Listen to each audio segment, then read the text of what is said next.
Hey guys, Pete with Leisure Time here with another episode of What's Wrong with My Hot Tub.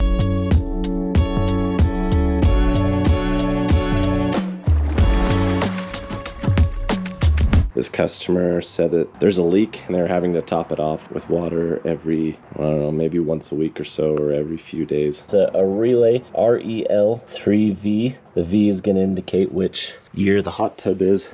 The first thing I always do when I'm looking for a leak is I'll open up the equipment area where the pumps and the heater are and everything like that. That's the most likely spot for a leak to happen. So I checked that out and everything was dry inside there, so I buttoned it back up again. I noticed that all the moisture was coming from this back side. There's a pretty good pool of water coming that way. So I popped off the back panel, taking a look inside. Everything was pretty dry on this side, but then I could tell that there was quite a bit of moisture on this piece of wood here, so I started to dig out some of that stuff. And then came to these jets in the corner seat. I'm going to turn the jets on so you guys can see how it's leaking. Yep, there we go.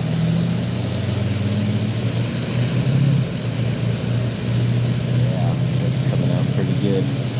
What we're going to end up doing is replacing this whole jet body right here, cutting this plumbing line, and then re-gluing it again so we can fix that leak. Okay, so I got the water drained down to a good level that I can work on it. And then I'm going to use probably two different methods of cutting the plumbing there. I'm going to use this first as my pipe cutters. Snip the white tubing, and I'm going to try and get it as close to the glue joint as possible. The next thing I'm going to do is I'm going to use a cutting wheel to get in there, and the reason for that is I can't get my pipe cutters in there to cut the air piece off. The reason why I want as much material on those plumbing lines as possible is because they don't give you a whole lot of extra plumbing line to work with. It's easier to trim stuff down rather than to add stuff on. What I'm going to do is use a heat gun to warm that up and pull that piece out of there. And then hopefully we have enough tubing to reattach that once we put our new jet body back in. Working in the back of the tub, normally I would remove both of the lifter brackets from the cover. However, because this tub is so close to the wall, I can't really get my screwdriver or my drill gun back there to undo the screws. I just removed this side, and then I'm going to take something to prop this up, and then when I go to replace the jet I can reach in there with one hand while I'm working on it with the other hand. So this should just simply unscrew from there, just like so. I'm going to push in the jet from this side, pull it out on the other side, just like that, popped out. So there's a little bit of silicone in there. So ideally, you want to try and remove as much of the old stuff as possible, clean it up for the new stuff.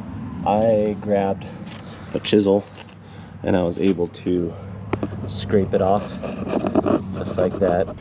Our new part is part number 73844. And it looks like this.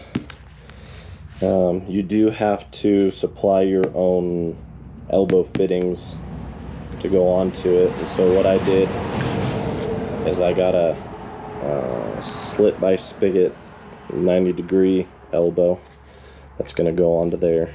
You could use a slit by slip. I didn't have a slit by slip, but I had a slit by spigot and then a coupler.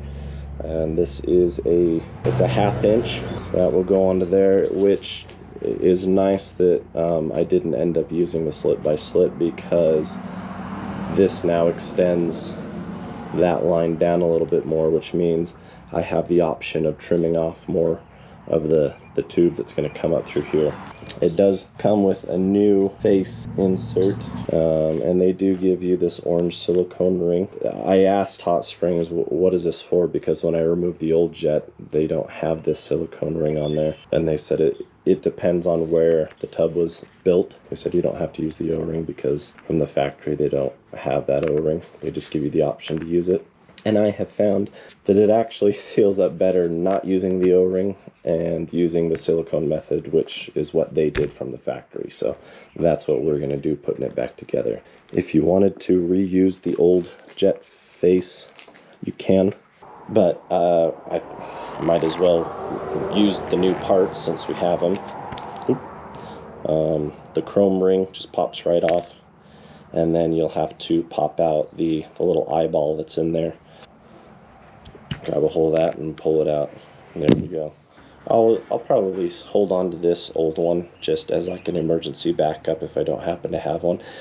There have been times where I've found that this, when this gets put on there, and whether it's like hot and cold, expansion and contraction, whatever, the threads will crack and break on this face. But instead of having to replace the whole jet body like I'm doing today, you can easily just unscrew that part, get rid of that, and then put the new one in and seal it back up, and you're good to go. And it's a quick and easy 5-10 minute fix. But like I said, we're going to use the new part since it came with the new part, and I'm going to save the old one for emergency backup. We're going to use the heat gun to warm up that air line. You can see I've taken a pair of needle nose vice grips and clamped that off just because I'm sort of moving this line around and water was dripping out. I'm taking this flathead screwdriver and just sticking it in between where the nipple and the line goes, and just try to break loose the glue that was holding it together. Once I've kind of done that, then I grab my needle nose pliers and I can, there we go, pull it out.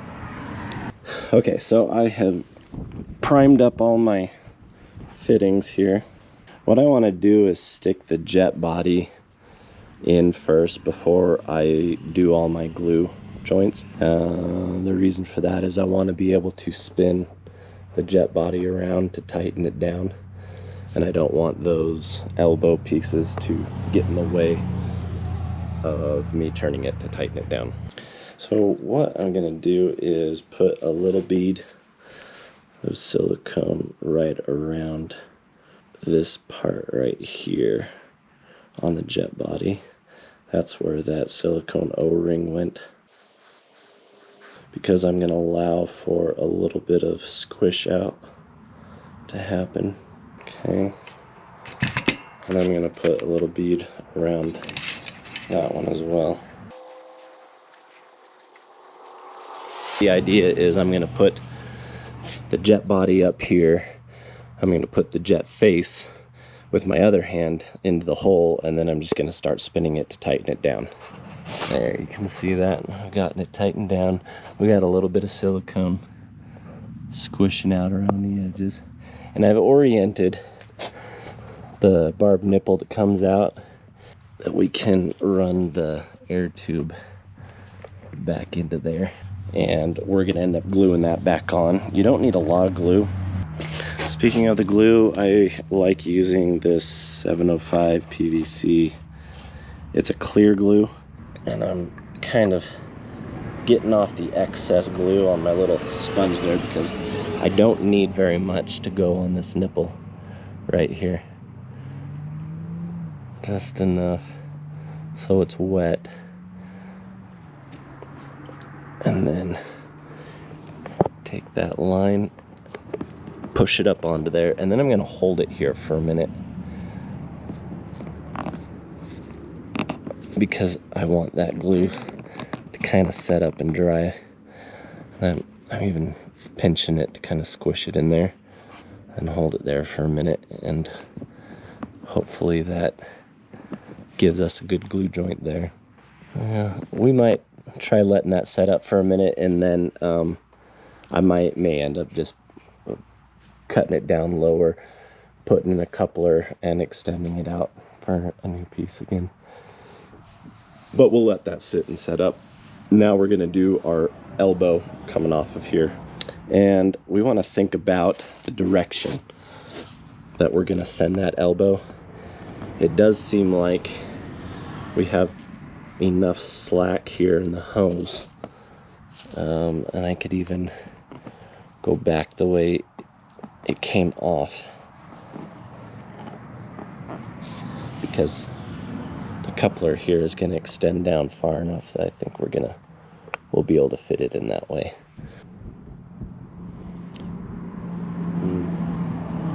Put some glue here on the male end, and then put some into the female end.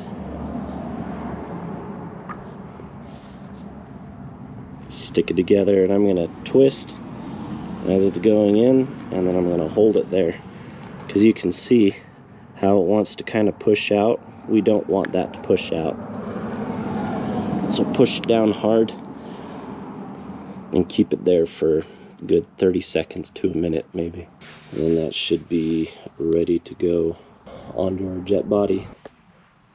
Oop, that ain't gonna work. We're gonna spin it this way. I just realized that was poking straight down into the jet underneath it, so I'm going to turn it off to the side.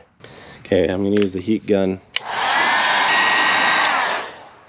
Alright, let's check it. That's pretty good. Yeah, I might be able to get that in there without having to trim any more off. I'm going to hold it there for a minute or two. So the line is going to want to flex and push out this way.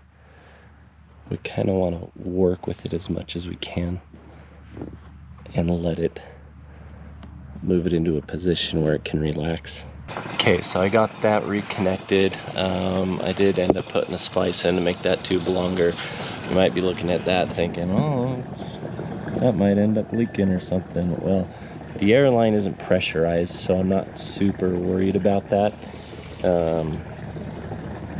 But I mean, if something does happen, I did put glue on that, and it's easily enough fixed. I just didn't happen to have the proper plastic coupler for that, and so I was able to just stuff that tube inside the old one.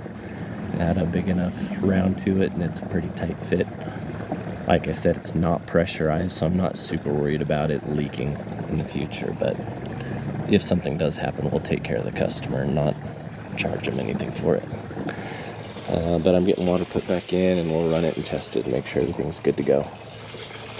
Thank you for watching another video at Leisure Time Inc. Be sure to like, comment, and subscribe for future videos.